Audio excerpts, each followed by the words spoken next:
yêu thương đùm bọc lẫn nhau là con người Việt Nam chúng ta. Và muốn yêu thương, muốn chia sẻ thì chúng ta phải cùng nhau đồng tâm đồng lòng để xây dựng đất nước, đồng tâm đồng lòng để giảm nghèo, để đất nước ta tiến tới không còn những hộ gia đình nghèo khó và những gia đình yếu thế, từng bước xây dựng đất nước phát triển và tỉnh Sơn La chúng ta phát triển. Và các doanh nghiệp, các nhà hảo tâm hôm nay đến với tỉnh Sơn La với tấm lòng chia sẻ đó, Đảng bộ, chính quyền, nhân dân các dân tộc tỉnh rất ghi nhận điều này. Và chúng ta thấy trong những chương trình Tết đồng bào từ ngày hôm qua, từ khám chữa bệnh cho đến chợ nhân ái sáng nay, rất đông đồng bào đến tham dự và rất phấn khởi. Và có lẽ niềm phấn khởi này,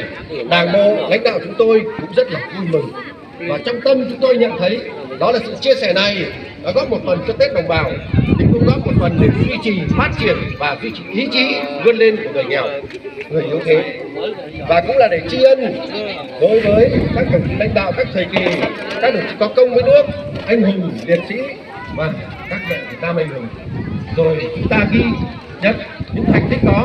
ghi ơn những điều đó để cán bộ chiến sĩ đang ngày đêm giữ vững an ninh tổ quốc, an ninh biên giới, biển đảo để chúng ta có một Tết sum vầy này. Với tinh thần như vậy, thay mặt Đảng bộ, chính quyền, nhân dân các dân tộc tỉnh Sơn La, một lần nữa xin được trân trọng cảm ơn các đồng chí lãnh đạo, các